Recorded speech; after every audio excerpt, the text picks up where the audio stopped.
બધા મિત્રોને જય સ્વામિનારાયણ। મિત્રો, ગઈકાલે આપણે ચોપડાની ઇન્દ્રજાળ પાઠ છે એ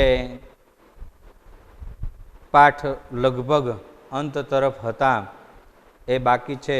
એ પાઠ ત્યાંથી આગળ આપણે ચાલીએ ત્યાર પહેલાં છેલ્લે આપણે ગઈકાલે જોતા હતા કે જીવલો જે ભીખુ જીવલાના ઘેર ઉઘરાણી માટે જાય છે અને એ જીવલો એનો દીકરો બે થઈ એને શાકભાજીની થેલી ઠસોઠસ ભરી આપે છે। સાથે ભીખુ અને એના બંને મિત્રોને પ્રેમથી શીરો બનાવી અને બપોરના ત્યાર પછી એ ભીખુ શાકની થેલી મિત્રો જમી અને છે ત્યારે અંતમાં એ જીવલા પાસે પૈસાની માગણી કરે છે। ત્યારે જીવલો કહે છે, ભાઈ પૈસાની તો અત્યારે કોઈ વ્યવસ્થા થઈ શકે તેમ ટૂંકમાં એ ગરીબનું શોષણ કેવું થઈ રહ્યું છે એની વાત અહીં પાઠની અંદર છે। હવે ઘેર જઈ અને આ જીવલો એટલે કે આ ગરીબ ખેડૂતનું જીવન એ કેવું જીવી રહ્યા છે અને એના ઉપર કેવી આપ વીતી આવે છે, કેવી પરિસ્થિતિ એ રાની પરજ ખેડૂતની છે, જે પોતે ધીરી જે રૂપિયા લીધા છે વ્યાજે અને એ રૂપિયાનું જે એમ કહેવાય કે 17 નું ગણિત માંડતા એ સાહુકારો અને એ 17 ગણિતમાંથી પેઢીની પેઢી કદાચ આવે તો પણ એ બહાર ન નીકળી શકાય આવી પરિસ્થિતિ। અને આ બધી જ પરિસ્થિતિથી જ્યારે ભીખુ વાકેફ થાય, મનોમન વિચારે, ત્યારે સાચી પરિસ્થિતિ સમજાય કે ખરેખર આ જીવલો છે એનું દેણું છે, કદાચ કેટલી બધી પેઢી નીકળી જાય તો પણ ભરી નહીં શકે એવી પરિસ્થિતિ છે એ ભીખુ જોવે છે। અને અંતે ત્યાર પછી આગળ પાઠની અંદર શું થાય છે, જીવલાનું દેણું ભરપાઈ થાય છે કે નથી થતું, ભરપાઈ થાય છે તો કઈ રીતે થાય છે, એની વાત અહીં પ્રસ્તુત આત્મકથાની અંદર અંતે પાઠના આપવામાં આવી છે અને આપણે જોવાની છે। છેલ્લે આપણે કહેવત જોઈ હતી કે બોડીને તાં વળી કહાકી કેવી। દરેક મિત્રો છે અહીંયા અંડરલાઈન કરશે, એ મોસ્ટ આઈએમપી કહેવત છે, બોડીને તાં વળી કહાકી કેવી।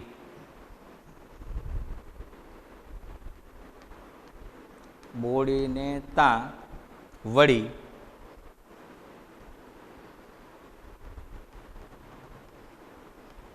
કહાકી કેવી।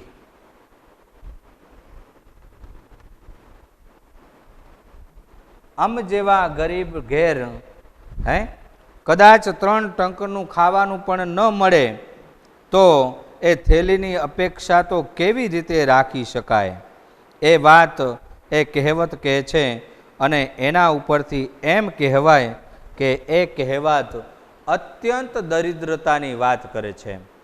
અત્યંત દરિદ્રતા એ ખેડૂત રાણી પરજ કોમ એ જીવલો અને એના કુટુંબની છે। અને આવી પરિસ્થિતિની અંદર ઘેર તો એવી ઠેલી ક્યાંથી મળી શકે, પણ નાનો એવો કપડાનો ટુકડો લઈ અને એની અંદર વળી પાછા એ ગોવિંદ એટલે કે જીવલાનો દીકરો થોડી વાલોડ અને રીંગણા લઈને આવ્યો, પણ પેલી થેલી તો થાંસો સાંસ ભરેલી હતી શાકભાજીની, એમાં તો સમાય એવું હતું નહીં, એટલે વળી એ કાપડના ટુકડાની અંદર વાલોડ અને રીંગણા બાંધી આપે છે। અને એ સાહુકારનો દીકરો એટલે કે ભીખુ એના 2 મિત્રો સાથે એ પરત જ્યારે જાય છે, એ શાકભાજીની થેલી લઈ અને ઘેર જાય છે। રસ્તામાં ઘણા બધા વિચાર કરે છે, રાત્રે સૂતી વખતે પણ મનમાં કાંઈક ને કાંઈક વિચાર કરે છે કે ખરેખર આ ગરીબ લોકોની આવી પરિસ્થિતિ હશે, આવું શોષણ એ ગરીબ લોકોનું કરતા હશે। આ જે શાહુકાર છે જેની પાસેથી એને ધિરાણે રૂપિયા લીધેલા છે, કદાચ પેઢીની પેઢી જતી રહે તો પણ આ દેણું ક્યારેય ભરપાઈ કરી શકે એમ નથી. પણ છતાંય એની જે પ્રામાણિકતા છે, જે અહીં લેખકે ઇન્દ્રજાળ, આખી ચોપડાની ઇન્દ્રજાળ તો સમજાવી, પણ સાથે સાથે એ ગરીબ લોકોની જે પ્રામાણિકતા છે, એ ગરીબ ખેડૂતની જે પ્રામાણિકતા છે, એની પાસે નથી, ઉત્પાદન એટલું નથી, છતાં પણ એ કેવી ભાષાની અંદર પેલા શાહુકારના દીકરાની સાથે વર્તન કરે છે. એની ઘેર આવેલ મહેમાન કેવી પ્રેમથી કેવા એને જમાડે છે. પણ એનાથી એમ કહેવાય કે આ પરિસ્થિતિ, આ પ્રામાણિકતા જોઈ અને લેખકનું હૃદય દ્રવી ઉઠ્યું, એટલે કે એ શાહુકારનો દીકરો, એનું હૃદય પરિવર્તન થઈ ગયું એમ કહેવાય. શું કે છે આગળ મિત્રો, કે તે રાત્રે શું કે છે, ફાટેલ કટકો લઈ અને તેમાં રીંગણા વાલોડ બાંધ્યા અને અમે ચાલી નીકળ્યા. ત્યાં સુધી ગઈકાલે આપણે અભ્યાસ કર્યો હતો. તે રાત્રે મને મોડે સુધી ઊંઘ ન આવી. જીવલાના જ વિચાર આવ્યા કર્યા, એક બાજુ જીવલાનો પ્રેમ અને બીજી બાજુ એની કારમી ગરીબાઈ. શું યાદ આવ્યું? અંડરલાઈન કરજો. લેખકને રાત્રે ઊંઘ ન આવી, કારણ શું? તો કે એક બાજુ જીવલા તરફની લાગણી પ્રેમ અને એક બાજુ એ જીવલાની કારમી ગરીબાઈ. એનું વાક્ય એ પણ મને મગજમાંથી આઘું નથી ખસતું. અહીંયા અંડરલાઈન કરજો. કયું વાક્ય? કે બોડીને ત્યાં વળી કહાકી કેવી, ઘડી ઘડી યાદ આવ્યા કર્યું, રાત આખી અજંપામાં ગાડી, આખી રાત ચિંતામાં ચિંતામાં ગાડી, આખી રાત ચિંતા થઈ.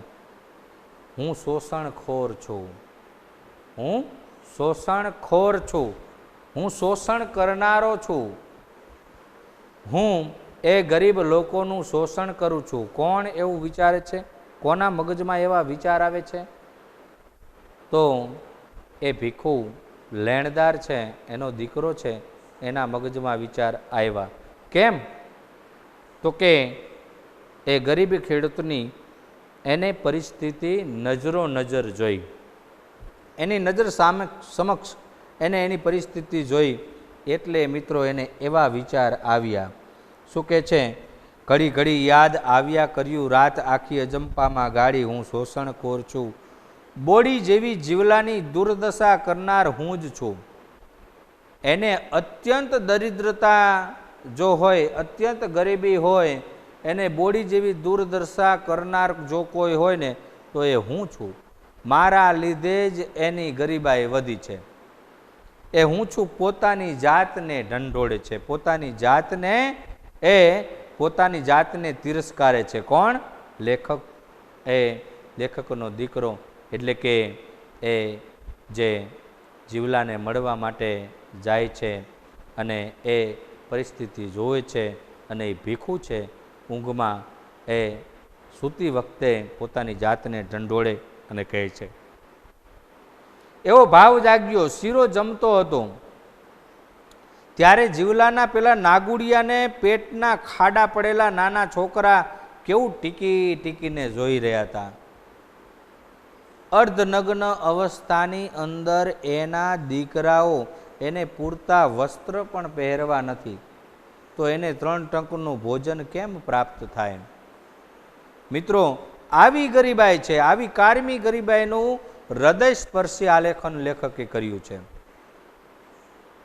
અને જ્યારે અમે શાહુકારના દીકરા ઉઘરાણીએ ગયા અને હું મારા 2 મિત્ર સાથે ગયો, પણ જે એનો ભાવ હતો એ ખેડૂતના દીકરાનો, એ ખેડૂતનો, એ ગોવિંદનો, એ ગોવિંદના પિતા, એ જે એનો ભાવ હતો અને એ ભાવથી અમને જે જમાડ્યા છે, ભલે એની ઘેર છે કે નથી, પણ અમને જે શીરો જમાડ્યો, ભાવથી જમાડ્યો અને જે અમારું સ્વાગત કર્યું, પણ અમે એ શીરો જ્યારે ખાઈ રહ્યા હતા ને ત્યારે એ જીવલાના નાગુડિયા છોકરાઓ છે, અર્ધનગ્ન અવસ્થા જેવા એ છોકરાઓ છે, એને અમે જોતા હતા. એની જોઈ અને મને પણ ખરેખર શરમ આવે. આવી પરિસ્થિતિ કે એવા નાના બાળકોને મૂકીને મારાથી શીરો ખવાય? આવા નાના બચડાઓને મૂકીને હું શીરો ખાઉં, હું કેવો લાગુ? નાના છોકરાઓને મૂકીને મારાથી કેવી રીતે ખવાય? આવો વિચાર એક ક્ષણ તરત આવી ગયો. પણ અત્યારે ઘેર સૂતા સૂતા આ બધી બાબતને એ ભીખુ વિચારે છે, અને એ વિચારે છે ત્યારે એનું જીવન પરિવર્તન થાય છે. મિત્રો શું કહે છે કે નાનું છોકરું કેવું ટીકી ટીકીને જોઈ રહ્યા હતા તે દ્રશ્ય ખડું થયું. ભણવા ગણવાની ને રમવાની ઉંમર. કોઈ ગોવાળિયામાં જતો, કોઈ ખેતરની અંદર ચાર કાપતો, તો કોઈ બળતણ કાપતો, લાકડા કાપતો, તો કોઈ શેઠિયાની ઘેર સાહુકારી કરતો, મજૂરી કરતો. એના દીકરાની પરિસ્થિતિ કેવી? ખેતરની અંદર બળતણ વીણે, ખેતરની અંદર ચાર કાપે. આવી ટૂંકમાં બાળપણની ભણવાની ઉંમર છે, અને છતાંય એને આવી કાળી મજૂરી એના દીકરાને કરવી પડતી. કેમ? કારણ કે એની પરિસ્થિતિ હતી. એવી પરિસ્થિતિની અંદર એ જીવન જીવતો હતો, અને એવી પરિસ્થિતિમાં એને આવી મજૂરી કરવી પડતી, બાળકોને પણ. અને આ ચિત્ર જોઈ અને લેખકનું હૃદય છે એ ખરેખર એ ભીખુનું હૃદય મિત્રો દ્રવી ઉઠે. અને આગળ કહે છે, શું કહે છે? સાહુકારી પેટે વેઠ કરતો, ત્યાં હું બીજો સાહુકાર બેઠો. કોઈ શેઠિયાને ત્યાં સાહુકારી પેટે વેઠ કરતો ને ત્યાં હું બીજો સાહુકાર બેઠો બેઠો શીરો ખાતો હતો. આવી કાળી મજૂરી બાળકો કરતા, અને હું સાહુકારનો દીકરો ત્યાં જઈ અને ચોખા ઘીનો શીરો ખાતો, તો મારાથી કેમ ખવાય? આ બાળકોને મૂકીને હું જમી શકું, ખાઈ શકું? એ બાળકો ટીકી ટીકીને હું જે ખાતો હતો ને એને જોઈ રહ્યા હતા. કેવી દરિદ્રતા, કેવી ગરીબાઈ! જેને કદાચ 3 ટંકમાંથી એક જ ટંકનું મિત્રો ખાવા મળતું હોય, અને એ બાળક સામે આવી વાનગી, મીઠાઈ, શીરો એ જમતા એ બાળક જુએ, અને એ સાહુકારનો દીકરો શીરો ખાય, અને બાળક એને ટીકી ટીકી જુએ, લલચાય. ટૂંકમાં એ કેટલા અંશે યોગ્ય છે? મનમાં વિચાર કરે છે. શું કહે છે? અહીંયાથી પૂરું નથી થઈ જતું. છોકરાઓના મોંના કોળિયાને મેં ઝૂંટવો છે. એ છોકરાઓ ગરીબ, દરિદ્રતા, અને એ ગરીબ છોકરાના કોળિયાને મેં ઝૂંટવી લીધો છે. મારાથી કેમ ઝૂંટવાય? ને તે પણ ઓછું હોય તેમ 2 થેલીઓ ભરીને શાકભાજી લાવ્યો. એનાથી ઘટતું હતું શીરો ખાવાથી, તો 2 થેલી તો શાકભાજી ભરીને લાવ્યો. મારી જાત ઉપર મને તિરસ્કાર આવ્યો. એવો પ્રશ્ન પૂછાય કે લેખક જીવલાની મુલાકાત પછી લેખકે કરેલું મનોમંથન, આખો પેરેગ્રાફ છે એના વિચાર આવે. કેવા વિચાર લેખકને જીવલાની મુલાકાત લીધા પછી આવ્યા?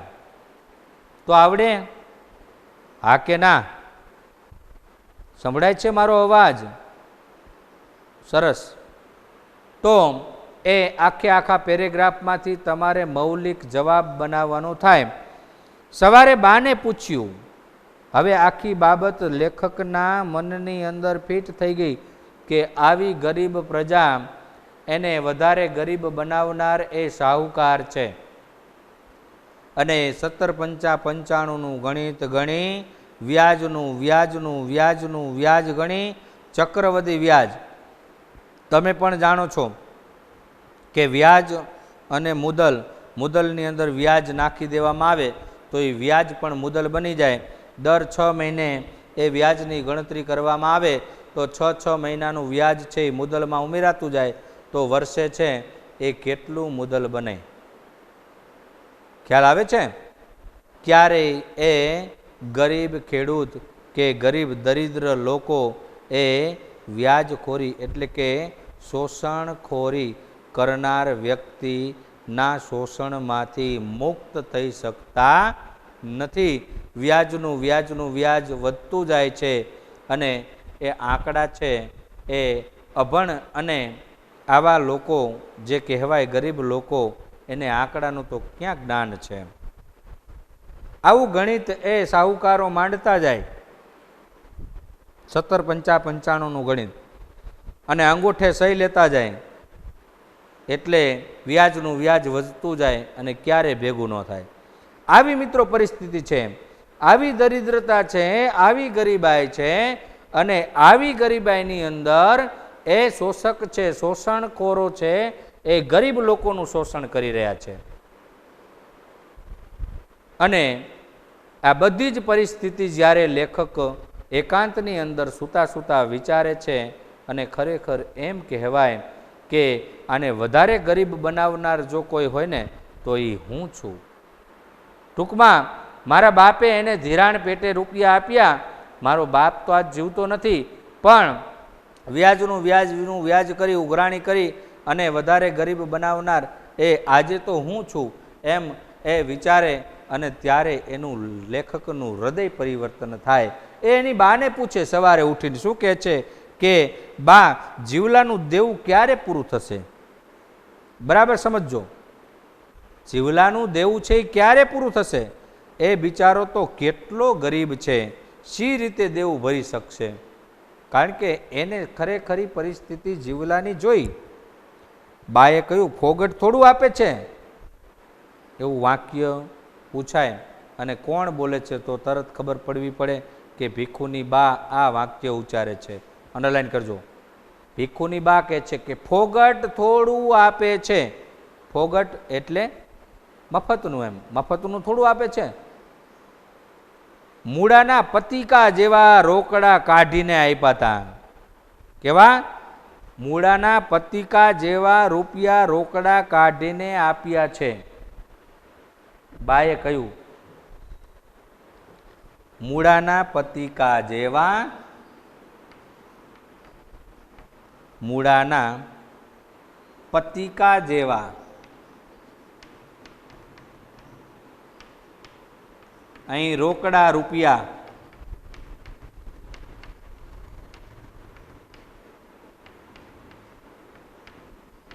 રોકડા રૂપિયા આપ્યા છે, મારે ગળે એ વાત ન ઉતરી. આવું વાક્ય કોને કહ્યું? બાએ. ભીખુની બા બોલે છે. રોકડા ખખડાવ્યા, રોકડા મૂળાના પતિકા જેવા આપ્યા છે. એ મફતનો થોડો દે છે, આપવા જ પડે ને. એમ બા વટથી કહે છે. કોને કહે છે? ભીખુને, એના દીકરાને. પણ એ સમય હતો મિત્રો પ્રામાણિકતાનો. ગમે તેવી દરિદ્રતા, ગમે તેવી ગરીબાઈ, ગમે તેવી કઠિન પરિસ્થિતિ આવે ને, પણ રાટું ન બોલે કોઈ વ્યક્તિ. રાટું એટલે નમતું ન બોલે. ગમે તેવી દરિદ્રતા ભોગવી, સામેવાળાનું દેણું છે એ ચૂકતે કરવું, એવી પ્રામાણિકતા. વર્તમાન સમયની અંદર અત્યારે કેટલાય પાડુના દીકરા જોવા મળે, પ્રામાણિકતા મરી પરવારી. બરોબર? લેવા આવે ત્યારે ગાય બચાકડો બનીને આવે, અને દેવા માગે ત્યારે સિંહ થાય કે ભાઈ તમારા રૂપિયા લઈને ગામ મૂકીને જતા રહીશું, તમારા રૂપિયા મૂકીને જતા રહીશું, માઇક કરો તો આપી દઈશું. શું રોજ ઉઠીને માઇક કરો, દઈ દઈશું. ત્યાં સુધી કહેતો સારું, છેલ્લે એમ કે કોના દીધા ને તમારે રહી ગયા. સમજાય વાક્ય મારું? કોના દીધા ને તમારા રહી ગયા વાક્યને સમજો, વિચાર કરજો. કોઈના દીધાય નથી અને તમારા દેવાનાય નથી. ચાલો શું કરશો? હાલો બોલો. કોઈના દીધાય નથી ને તમને દેવાનાય નથી, તમે શું કરી લીશો? હાલો બોલો. ઓલા ઉપર કંઈ નહીં કરેલું, ભલે આપી દીજે ને, તારે જ્યારે થાય ત્યારે આપજે. તું કે એમ હાલ ને, ઓલો ગાય થઈ જાય, દેનારો. આવી પરિસ્થિતિ છે, પ્રામાણિકતા નથી. સમજાય છે મિત્રો? અને એ વાત અહીં કરી છે, અને એનાથી હૃદય પરિવર્તન થયું, અને હૃદય સ્પર્શી બાબતની વાત, એ પ્રામાણિકતાની બાબતની વાત અહીં આપી છે. એ બાએ કીધું કે એ મૂળાના પતિકા જેવા રૂપિયા કાઢીને આપ્યા છે, અને એ વાત મને મારા ગળે ન ઉતરી. વર્ષ દિવસ પછી જીવલો ફસલ લઈને આવ્યો ને, ગાડું છોડી અને પસડીમાં બાંધી લાવેલી એ નાગલીનો રોટલો અને ઓટલે બેસીને ખાતો હતો. નાગલી એટલે એક પ્રકારનું અનાજ છે. નાગલી અનાજ.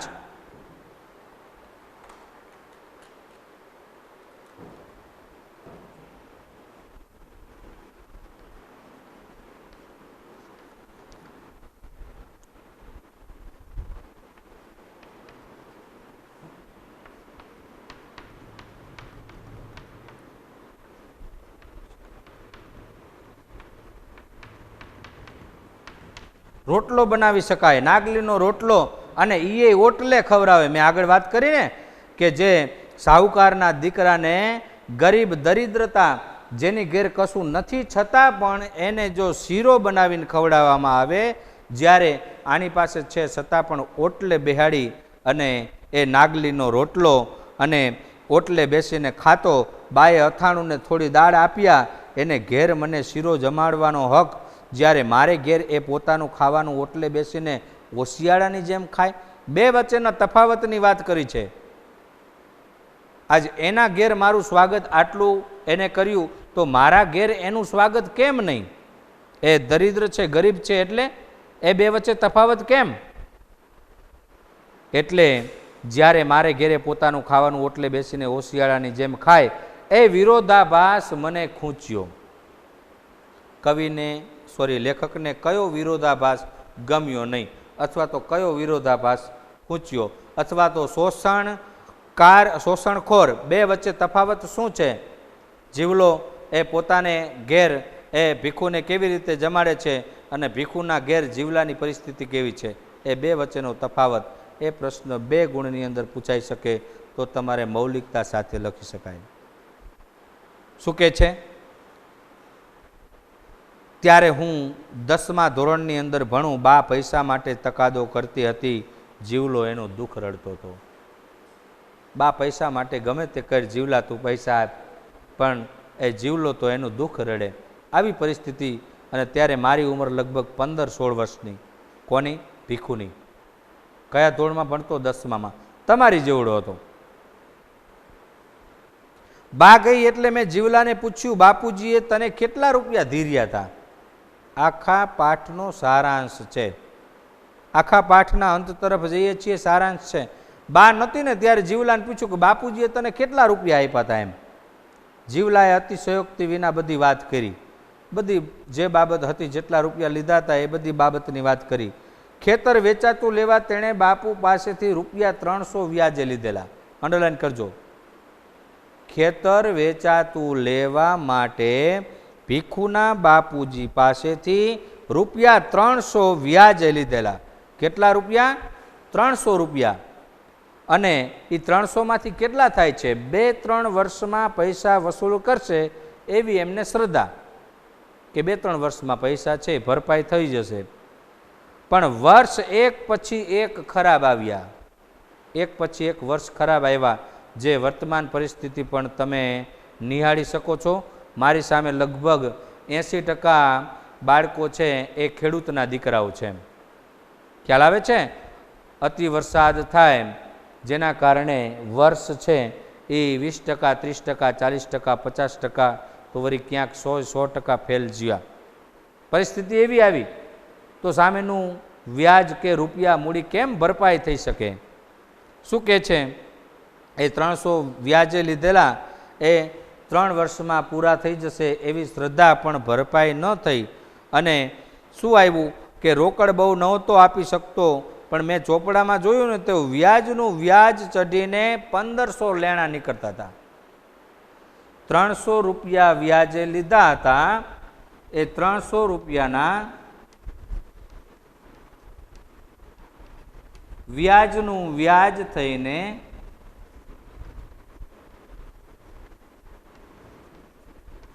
રૂપિયા 1500, એટલે કે 1500. 500 પૂરા હિસાબ નીકળતો હતો. ખ્યાલ આવે? 300 રૂપિયાના 1500 કેવી રીતે વ્યાજ ગણ્યું છે? ગણતરી કરો. 2-3 વર્ષમાં કેટલો સમય થયો, શું થયું જોઈએ આગળ. લેણા નીકળતા બાપુના મૃત્યુ પછી હિસાબનું કામકાજ દાસ કાકા કરી આપતા. અંડરલાઈન કરજો.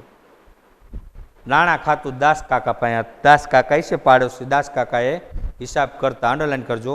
બાપુના મૃત્યુ પછી આ હિસાબ કિતાબ છે એ દાસ કાકા પાસે કરાવતા.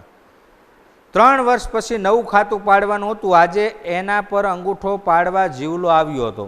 3 વર્ષ પછી નવું ખાતું પાડવાનું હતું, એના ઉપર અંગૂઠો પાડવા જીવલાને આજ બોલાવ્યો હતો. અંગૂઠો પાડવો એટલે સહી કરવી. એમ વર્ષો વર્ષ ફસલ ભરી જાય, શાકભાજી, લાકડા, ઘાસ, ગોળ એ બધું આપી જાય, એ બધું કાના માત્ર વગર. એ બધું કેવી રીતે? મફત. આ બધું મફતમાં જ આવે. આ બધું મફતમાં ગાડામાં ભરી અને શાહુકારના દીકરાના ઘેર આપવા આવે. જો કેવી ગરીબાઈ અને કેવું શોષણ એનું. આ બધું આપી જાય અને ચોપડે રોકડા રૂપિયા સિવાય કશું જમે ન થાય. જમે ન થાવું એટલે કે કશું જમા થાય નહીં. અહીંયા એવું જમા થાય કે ચાલો જીવલો આજે ગાડામાં 2 થેલી શાકભાજી, આટલી શેરડી, આટલો ગોળ, આટલું બધું આપી ગયો છે, જમા કરો. જમા ન થાય કશું. રોકડા આપ્યા એ જમા થાય, બાકી કાંઈ જમા થાય નહીં. આ બધું તો મફતમાં જ જાય, સેવામાં ટૂંકમાં. વ્યાજનું વ્યાજ આંકડા તો એ ચોપડાની અંદર જ મંડાય અને એ વ્યાજનું વ્યાજ ચક્રવૃદ્ધિ વ્યાજ થઈ આંકડા મંડાઈ અને એમ કહેવાય કે 300 ના 1500 રૂપિયા થયા. શું કહે છે આગળ કે રૂપિયા સિવાય કશું જમે ન થાય અને આવે ત્યારે બાનું થોડું ઘણું કામ કરી જાય, છતાં જીવલો સાહુકારનો જન્મ જન્મનો ઋણી. થોડું ઘણું કામ પણ એ સાહુકારના ઘેર નાનું મોટું કામ ઘરનું હોય તો કરાવે અને છતાંય એ જન્મ જન્મનો ઋણી એ જીવલો બન્યો. કારણ કે એ જીવે ને ત્યાં સુધી કદાચ દેવું ભરશે ને તો પણ એ દેવું ભરી નહીં શકે. એવું વ્યાજનું વ્યાજ ગણતા હતા અને એ ક્યારેય પૂર્ણ નહીં કરી શકે. એ કહે છે, શું કહે છે?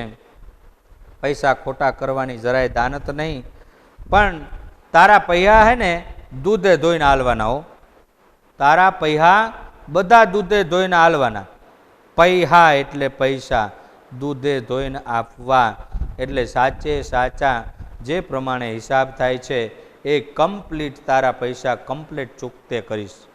પ્રામાણિકતાની વાત છે. તારા પૈસા દૂધે ધોઈને આપવા એક પ્રામાણિકતાની વાત છે અને એક પ્રેમ, લાગણી, સ્નેહ સાથે જ્યારે મારી પાસે થશે ત્યારે ચોક્કસ હું બધા પૈસા તને આપી દઈશ. પણ પ્રેમ અને લાગણીથી કહેનાર અને વર્તમાન સમયની અંદર જો માગવા જાય ને તોય બીવે. આપનાર વર્ગ માગતા બીવે. પૈસા માગવા એટલે આ પૈસા લઈને જતા રહીશું ગામ મૂકીને, આમ સીધો જવાબ, સણસણતો જવાબ આવે. ખ્યાલ આવે? સિંહ થાય, લેનાર સિંહ થાય. પણ પરિસ્થિતિ બદલાય છે. પ્રામાણિકતા ક્યાંક થોડેક અંશે કોઈક જગ્યાએ જ ક્યાંક જોવા મળે છે. એ લઈ અને અહીં પ્રસ્તુત પાઠની અંદર મિત્રો હૃદયસ્પર્શી આલેખન થયું છે. કેટલે કહે છે આગળ કે રાત દિવસ એવી પ્રામાણિકતા, એ જીવલો રાત દિવસ કાળી મજૂરી કરે તોય એના છોકરા ભૂખે મરે અને આટલું આપવા છતાં 300 ના 1500 સી રીતે થાય એ સમજવા જેટલી બુદ્ધિ પણ એનામાં સાની હોય કે આટલું હું એને દર વર્ષે સિઝન પ્રમાણે જે બધી વસ્તુ મારા ખેતરવાડીની અંદર પાકે બધું આપી જાઉં, પૈસા થોડા ઘણા વધે તો ભરપાઈ કરું, તોય આ 300 ના 1500 થાય એ ગણિત મને કેમ સમજાય નહીં? મને ક્યારે સમજાય? આવું મને નહીં સમજાય. અને સાહુકારનો ચોપડો જૂઠું વાંચે એવો તો એને વિશ્વાસ હતો. અંડરલાઈન કરજો. જીવલાને એટલો વિશ્વાસ કે આ સાહુકારનો ચોપડો છે એ જૂઠું ન વાંચે, એ ખોટું ન બોલે. ટૂંકમાં કહેવાનો અર્થ છે કે સાહુકાર છે એના ચોપડામાં એને જે હિસાબ કિતાબ કર્યો છે ને એ ખોટો ન લે, એ હરામનું ન લે. આટલો બધો એને એ સાહુકાર ઉપર એ દેણદારને વિશ્વાસ. દેણદાર એટલે જીવલો, એ ગરીબ ખેડૂત, એને વિશ્વાસ અને એ વિશ્વાસથી એ ચાલે છે. પેઢીની પેઢીઓ કદાચ જતી રહેશે ને તો પણ એનું દેણું છે એ ભરપાઈ ન થઈ શકે. આ નહીં, કોઈનું ન થઈ શકે. આવી રીતે જો શોષણખોર એ શોષણ જો ગરીબનું કરતા હોય તો ક્યારેય એનું દેણું છે એ ભરપાઈ થઈ શકે નહીં. એટલે આગળ અંત તરફ આપણે મિત્રો પાઠના અંત તરફ જઈએ છીએ. કહે છે કે આવા શોષિત દરિદ્ર નારાયણની કરુણ દશા જોઈને મારું હૃદય દ્રવી ઉઠ્યું. એવો પ્રશ્ન પૂછાય કે લેખકનું હૃદય શા માટે દ્રવી ઉઠ્યું? આ પ્રશ્ન મોસ્ટ આઈએમપી છે. લેખકનું હૃદય છે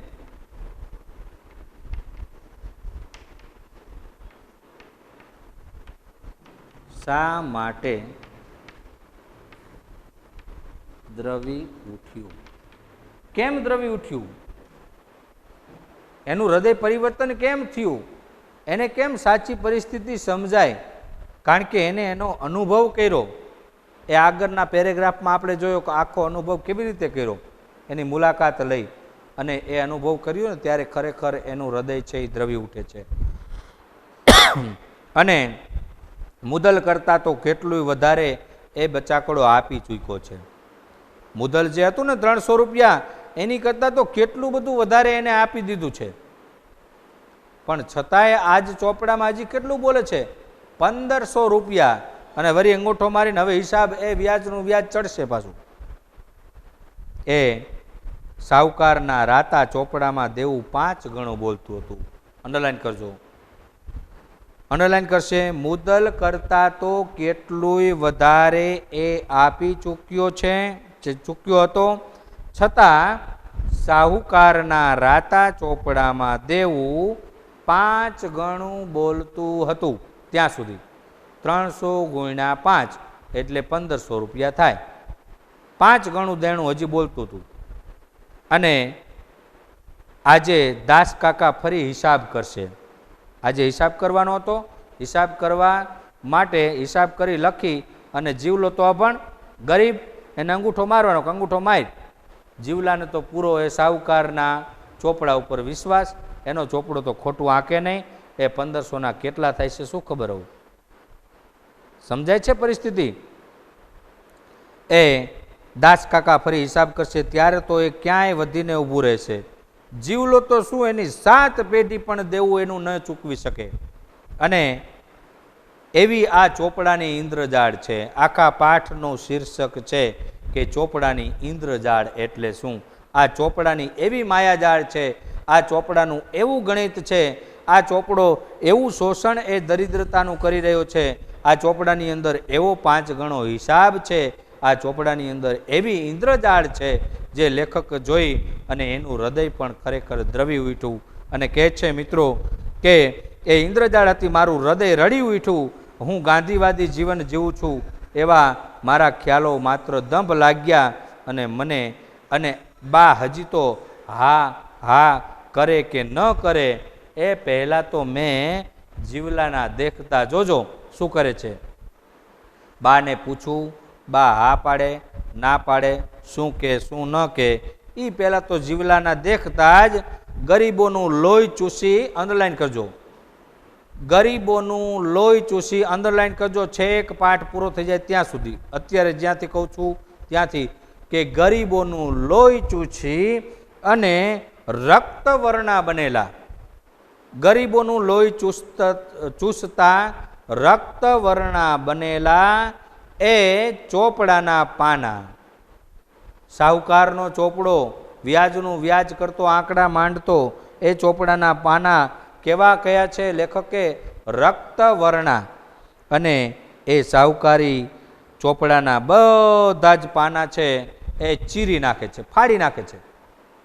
હિસાબ કર્યો તો ને, જ્યારે 300 રૂપિયા ઉછીના લીધા ત્યાંથી માંડીને આજ સુધીના બધા પાના ચીરી નાખ્યા. અને તરત જીવલાએ કહ્યું કે જા તું હવે અમારા લેણામાંથી છૂટો. એ સાહુકારે જે દેણદાર છે જીવલો, એની સામે એ બધા પાના ચીરી નાખ્યા અને કહી દીધું કે જા તું હવે અમારા લેણામાંથી મુક્ત, તારે કશું હવે આપવાનું રહેતું નથી. પણ આવો વિચાર આવ્યો લેખકને.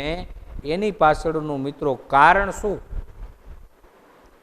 કારણ એ જ કે એને બધી પરિસ્થિતિને જોઈ અને સાથે સાથે એ ગરીબ દરિદ્ર લોકો અને એ દરિદ્ર કુટુંબ છે, એ ગરીબ કુટુંબ છે, એની પ્રામાણિકતાને જોઈ.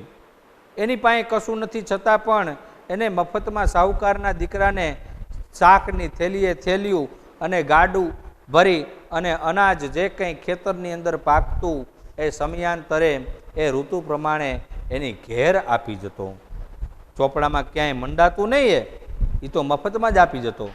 આ બધી જ પ્રામાણિકતા, અને છતાંય જ્યારે પણ પૈસા માગવા માટે ઉઘરાણીએ જાય તો કંઈક થોડા ઘણા પૈસા બચત એને એ વર્ષની આવકમાંથી થઈ હોય તો એ રોકડા આપે, એ એના હિસાબે લેવાતા. પણ કેવી રીતે આપે રોકડા? એક પછી એક વર્ષ ખરાબ આવતું જાય, આવી પરિસ્થિતિ, અને ગરીબ ગરીબ બનતો જાય. અને આ ચિત્ર આખું લેખક જ્યારે જુએ, એ ભીખુ જ્યારે જુએ, ત્યારે એનું હૃદય દ્રવી ઉઠે, એનું હૃદય પરિવર્તન થાય, અને એનું હૃદય સ્પર્શી આલેખન આ આત્મકથાની અંદર કર્યું છે. આ સાથે મિત્રો આ પ્રસ્તુત પાઠ છે મિત્રો એ પૂર્ણ કરીએ છીએ.